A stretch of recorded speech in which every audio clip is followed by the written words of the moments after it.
Lorsqu'on survole la France et l'Allemagne, d'impressionnants châteaux se révèlent à notre regard. Ce sont les témoins d'une période où les princes et les rois règnent sans partage sur nos deux pays. Au XVIIe et XVIIIe siècle, le territoire franco-allemand appartient aux nobles et aux seigneurs qui s'opposent, se combattent autant qu'ils s'influencent. Aujourd'hui, ces lieux de pouvoir continuent de fasciner, tant par leur splendeur que par le rôle déterminant qu'ils ont eu dans l'histoire de nos deux pays.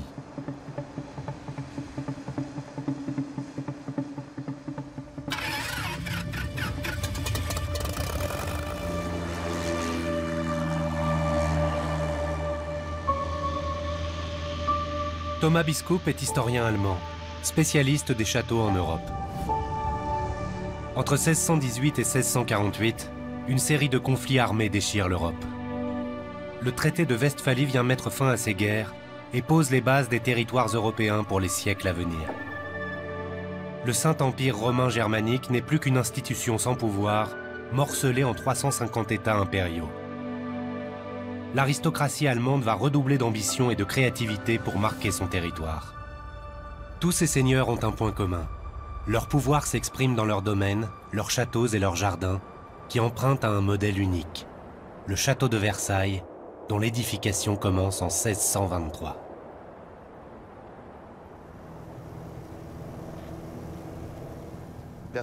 Versailles est un complexe monumental qui réunit le gouvernement, la cour et la résidence permanente du roi. La France de Louis XIV était présentée comme l'apogée de l'évolution de la civilisation humaine. Jacques Moulin est l'architecte en chef des bâtiments de France, chargé du château de Versailles. Louis XIV à Versailles choisit un site très particulier, en implantant le château de manière dominante, dominant la ville, dominant les jardins, dominant toutes les perspectives du jardin, que ce soit la grande perspective ouest, mais le nord, le sud. C'est un espace tout à fait extraordinaire qui trahit sa volonté de pouvoir. C'est un château de plein pied, c'est un château en liaison directe avec ses jardins, c'est un château qui joue sur la polychromie, c'est un château qui joue sur son décor sculpté, sur cette accessibilité entre tous les espaces. Les grandes allées de Versailles, elles vous semblent aujourd'hui banales. Elles étaient des promenades, elles étaient des jeux de boules, elles étaient le support d'activités qu'on a aujourd'hui oubliées et qui nécessitaient des allées d'1 kilomètre, 2 kilomètres, 3 kilomètres parfois. C'est à la fois la force d'un dessin, l'ampleur du domaine et un usage nouveau donné au jardin. Le XVIIe siècle se caractérise par une explosion de la surface des jardins, en France comme en Allemagne. Ils deviennent partie intégrante des lieux de pouvoir et participent de leur grandeur. Cette organisation générale à la fois de la ville, de la population, de l'espace, de la forme d'un château et de son parc va être, peut-être selon une volonté totalitaire de Louis XIV, un modèle pour certains commanditaires européens. Le jardin est cet espace ordonné où vit désormais la cour et la noblesse, attirés par le pouvoir royal. Cet espace devient aussi le lieu de convergence d'une activité culturelle et artistique intense que les princes vont chercher à imiter dans toute l'Europe, et notamment dans le Saint-Empire romain germanique. Il y a, dès le début du XVIIe siècle, une extraordinaire diffusion des connaissances à travers l'Europe. Les grands jardiniers allemands qui vont travailler en Allemagne au XVIIIe siècle, beaucoup d'entre eux viennent de France ou ont été formés en France. Il y a une mobilité des connaissances, une mobilité des personnes et des compétences que l'on a parfois oubliées au profit d'un modèle versaillais ou autre qui est plus artificiel que réel. Parmi les États impériaux, la Prusse est en pleine ascension. En 1740, quand Frédéric II en prend la tête, il fait construire à Potsdam un palais d'été, le palais de Sans Souci. Un des plus beaux exemples de l'influence de Versailles à travers l'Europe.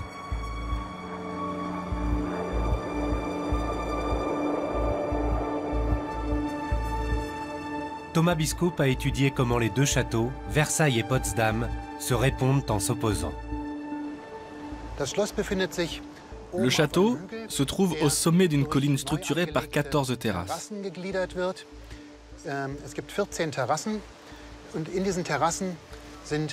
Sur ces terrasses sont plantées des vignes dans des cages de verre. Le but est que les raisins profitent au maximum de leur exposition au soleil.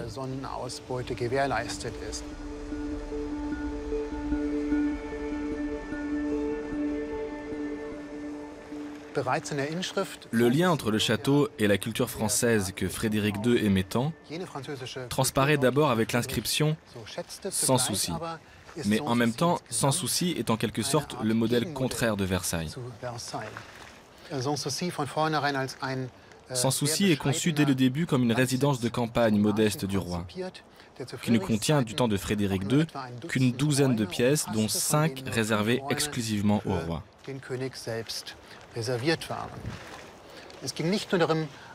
Il ne s'agit pas seulement d'imiter le modèle français, il s'agit de montrer un standing de qualité.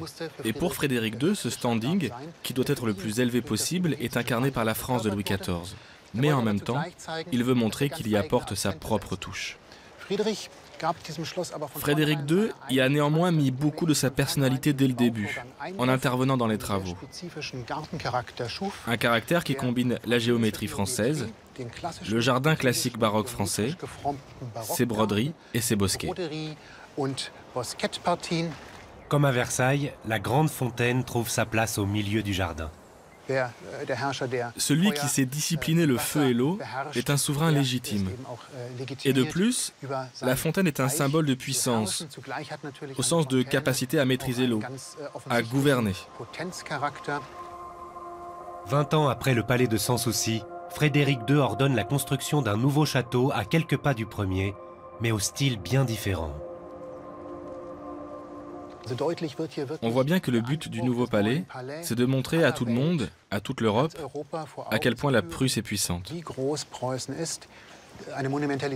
Une monumentalité qui doit montrer que la Prusse fait définitivement partie des grandes puissances européennes. Cette volonté transparaît aussi sur le nouveau palais lui-même, avec cette coupole monumentale, délimitée tout comme les ailes des couronnes royales, qui montrent bien, encore une fois, l'exigence royale du palais.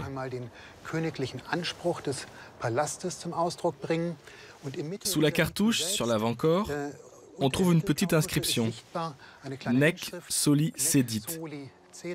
Donc, même devant le soleil, il ne recule pas Frédéric le Grand.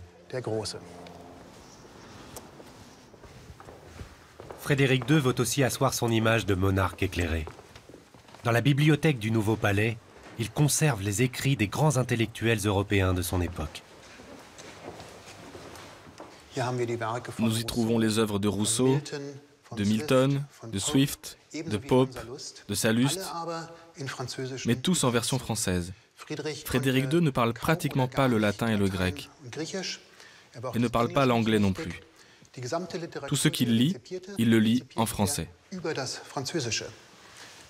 On y retrouve les grandes œuvres des héros des Lumières, comme Newton, Voltaire, il y a des œuvres de Lamétrie et de certains des philosophes des Lumières les plus controversés du XVIIIe siècle.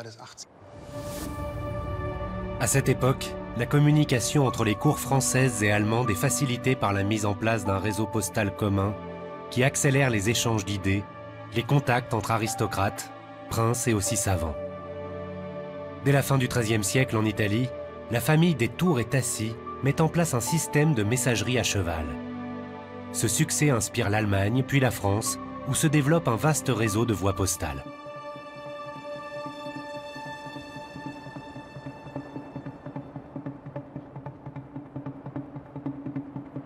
À Paris, au musée de la Poste, Pascal Roman conserve les premières cartes du réseau postal européen.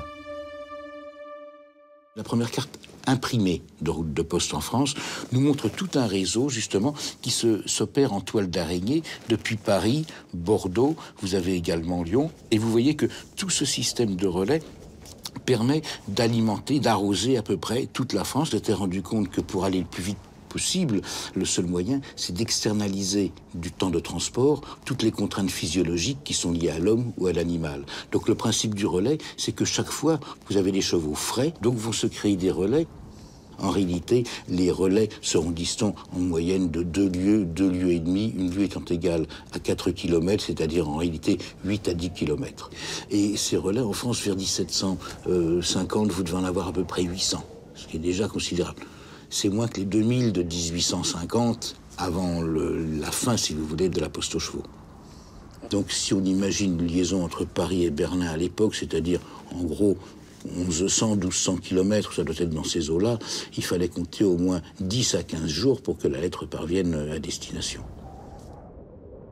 Ce service, d'abord réservé à la cour royale, devient aussi accessible aux particuliers dès le début du XVIIe. En ouvrant sa poste royale aux particuliers, le roi va ainsi avoir un monopole de l'information et va contribuer à unifier son propre royaume. Et c'est un peu la naissance du pouvoir absolu. Vous avez également ici celle-ci, qui est une carte beaucoup plus tardive. On va simplement vérifier, voilà, 1748, donc là nous sommes vraiment à la période de Voltaire. Vous voyez qu'elle est déjà beaucoup plus élaborée. Comme c'est une carte de route de poste, ce qui est assez drôle, c'est que vous avez ici 2 courriers en train de charger des sacs postaux, qui servent de cartouche en quelque sorte à la carte elle-même. Les routes de poste françaises ne s'arrêtent pas à la frontière. Forcément, en face, il y a une route absolument identique qui avait été organisée également par les Touretassi et qui prennent la suite, si vous voulez, de cette organisation. Grâce à ce réseau postal, les différentes cours d'Europe vont pouvoir correspondre et échanger. C'est aussi grâce à lui que les intellectuels du siècle des Lumières vont pouvoir diffuser leurs idées dans nos 2 pays. Une ville allemande conserve aujourd'hui dans sa bibliothèque le plus grand nombre de traces écrites de ces échanges entre princes, souverains et intellectuels. Il s'agit de Gotha, dans l'état de Thuringe. La résidence des ducs de Saxe-Gotha devient également à partir du XVIIe siècle l'un des centres de l'édition en Allemagne. Au château Friedenstein, Martin Mulsow et Bärbel Raschke ont étudié ces correspondances avec attention. On peut voir que Gotha se trouve sur une liaison européenne est-ouest.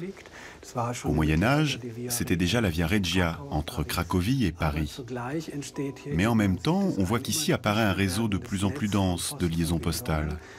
Et dans cette zone se trouve Leipzig, qui est un grand centre de liaison postale.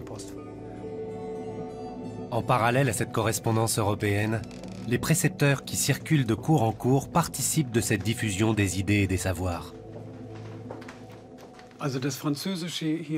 Le fait que le français soit aussi important à la cour a certainement à voir avec de fortes préférences personnelles.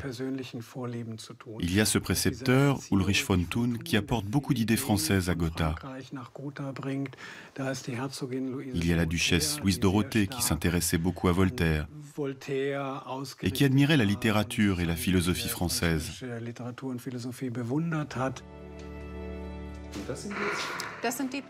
Ce sont les lettres que Voltaire a écrites. Ici, il y a cette belle tournure. Il est important pour toutes les nations de l'Europe de s'instruire des révolutions de l'Empire. Il fait toujours le lien entre l'Empire allemand et l'histoire universelle. Nous avons ouvert l'agenda à l'année 1753, par exemple. Voltaire a séjourné pendant 1 mois au château. Il arrivait de Potsdam, où il avait été mis dehors par Frédéric II. Il a d'abord fait un arrêt ici à la cour, auprès de son amie Louise Dorothée. Il est resté un long moment, et on voit ici Monsieur de Voltaire, souligné en gras. C'est très pratique d'avoir ces livres d'hôtes comme référence. On sait toujours, pour ainsi dire, ce qu'il se passait à la cour. Une population a contribué à la diffusion des écrits des Lumières entre la France et l'Allemagne. Il s'agit des Huguenots. C'est le nom dérivé de l'allemand Eidgenossen, qui signifie conjurer, et que l'on donne aux protestants français qui fuient le royaume de France à la fin du XVIIe siècle. Beaucoup d'entre eux trouvent refuge au sein de l'Empire germanique, et notamment en Prusse. Vous savez, au début du XVIIIe siècle, les intellectuels étaient plutôt des Huguenots. Et le début des Lumières est d'abord un courant important, issu des Huguenots. Ainsi, parmi les gens instruits à Gotha, ils sont nombreux à être informés de la publication de livres par les Huguenots, dans toute l'Europe. Ces protestants français imprimaient leurs livres en Hollande, qui étaient ensuite lus dans toute l'Europe. Ils ont eu tout simplement une action fondamentale, et qu'il ne faut pas cesser de souligner. Après la révocation de l'édit de Nantes en 1685, le protestantisme est interdit sur le territoire français. Les protestants français doivent se cacher dans les forêts et les montagnes pour vivre clandestinement leur foi. Ils partent dans les Cévennes, mais aussi en Haut-Languedoc, en Poitou et dans le Dauphiné. C'est ce que l'on a appelé le désert.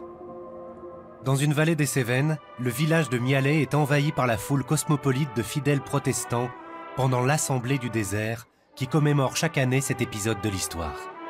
Ô Dieu notre Père, que cette offrande soit le signe de notre engagement et de nos fidélités.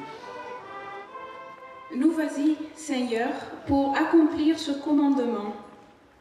Je te baptise au nom du Père, au nom du Fils, au nom du Saint-Esprit. Amen.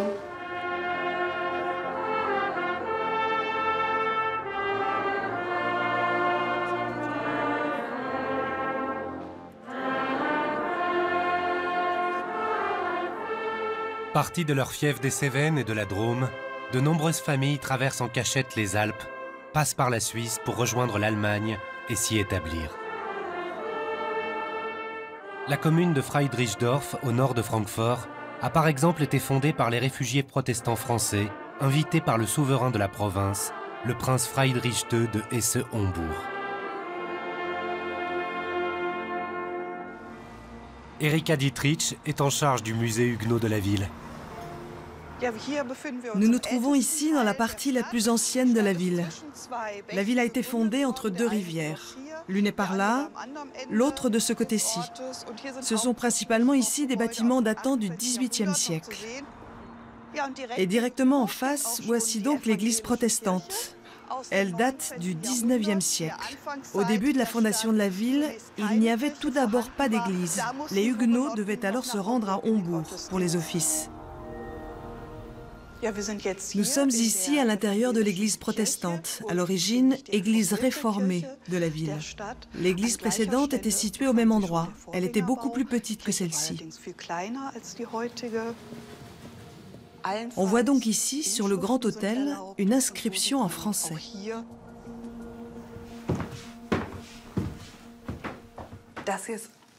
C'est un ancien plan de la ville de Friedrichsdorf, qui était encore appelée alors colonie française. Tout a commencé là, entre ces deux rivières. Ensuite, en l'espace de 20 ans, la ville s'étend tellement qu'elle occupe pratiquement le double de la surface initiale. Au début, il devait y avoir environ 30 familles qui se sont installées ici. Les Huguenots qui arrivaient avaient par exemple le droit de se procurer du bois de construction gratuitement. Ils avaient également droit au terrain gratuitement. Dans les années ayant suivi la création de la ville de Friedrichsdorf, il était interdit aux Allemands de venir s'y installer. Une autorisation spéciale était nécessaire. C'était vraiment un îlot français. Tout l'environnement autour était allemand. Ici, on parlait français, il y avait des droits particuliers, des privilèges, auxquels les gens de Friedrichsdorf ont toujours accordé beaucoup d'importance. Tous les documents de la ville de Friedrichsdorf étaient rédigés en français, quasiment jusqu'au XIXe siècle. Et jusqu'à la Première Guerre mondiale, la langue de communication courante était le français. Je trouve ça passionnant que le français ait pu se maintenir aussi longtemps.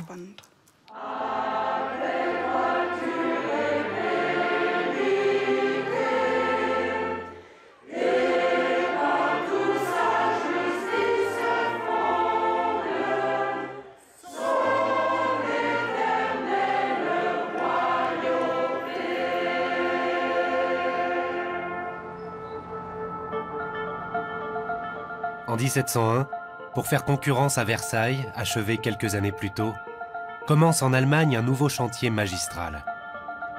Maximilien II de Bavière va édifier à quelques kilomètres de Munich l'un des ensembles baroques les plus importants d'Allemagne, le château de Schleißheim. Claire Gantet est historienne, spécialiste de l'histoire franco-allemande. Nous survolons ici ici le château de Schleißheim, une très belle vue, très belle perspective. Nous voyons le grand corps de bâtiment à l'arrière qui est l'ancien château, cette grande barre, cette grande aile qui est le nouveau château, et les jardins à la française avec tout un ensemble de parterres puis une allée symétrique. Vous voyez très bien ici la symétrie de part et d'autre d'un canal central. Alors ici une très belle vue, hein. C'est l'un des rares châteaux dont le jardin est resté identique au cours des siècles. Il n'a pas été réaménagé au XIXe siècle. Le château de Schleißheim et sa façade de style Régence est lui aussi inspiré par le modèle français.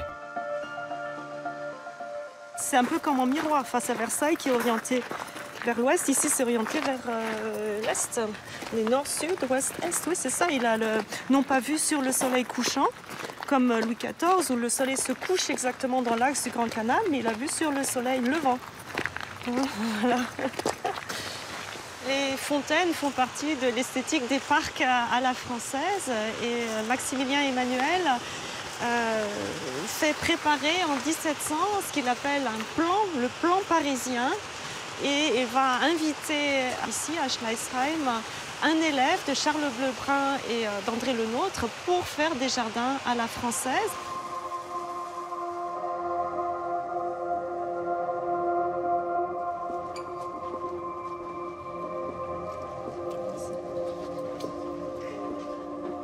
Ici, c'est la grande galerie, inspirée effectivement par la galerie des Glaces de Versailles, donc une galerie toute en longueur, de 57 mètres de long, très monumentale, très impressionnante, construite par le prince électeur Maximilien Emmanuel.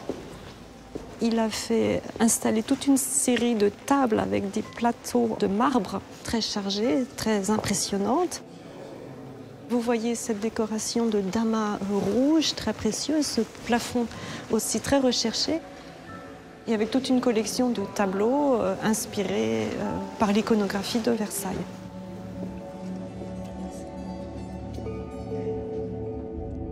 Le château de Versailles va continuer ainsi de fasciner les monarques allemands des décennies après la Révolution française, alors même qu'il n'est plus le lieu du pouvoir.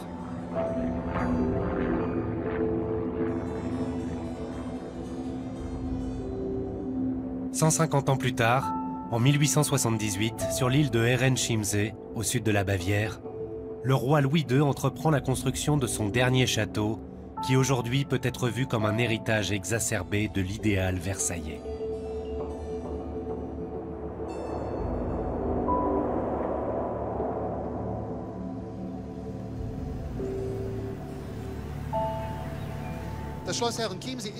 Le château de Herrenchiemsee est une copie exacte de Versailles sur beaucoup de plans. Mais on ne peut que constater les limites de cette tentative de Louis II de Bavière de reproduire Versailles, ici, sur une île en Bavière. L'île de Herrenchiemsee impose des limites d'ordre géographique à la construction. Tout d'abord, d'un côté du château, il n'y a pas de ville comme c'est le cas à Versailles. Et par ailleurs, la topographie est telle que l'île est globalement trop plate. Ce que l'on voit très bien d'en haut, c'est l'agencement des jardins. Ici, on voit une reproduction du parterre d'eau de Versailles, du côté des jardins de Herrenchiemsee. On voit également très précisément l'orientation géométrique du parterre, au pied de la fontaine de Latone.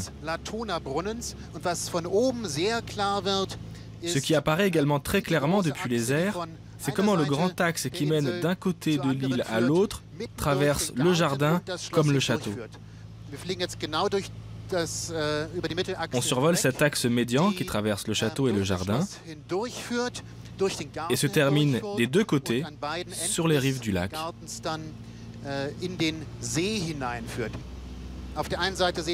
D'un côté, on voit la longue allée qui mène à la cour d'honneur. De l'autre côté, on voit le canal qui mène du lac Chiemsee au château. Les deux axes se croisent au niveau de la chambre d'apparat de Louis II, qui constitue le point central du château, comme des jardins.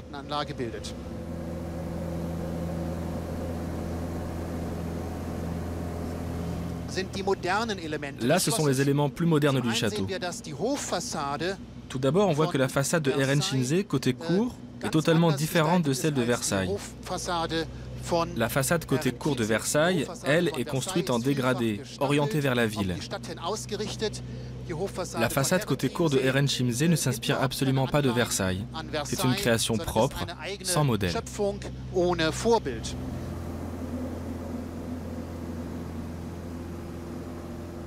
Potsdam, Schleißheim, Herrenchiemsee.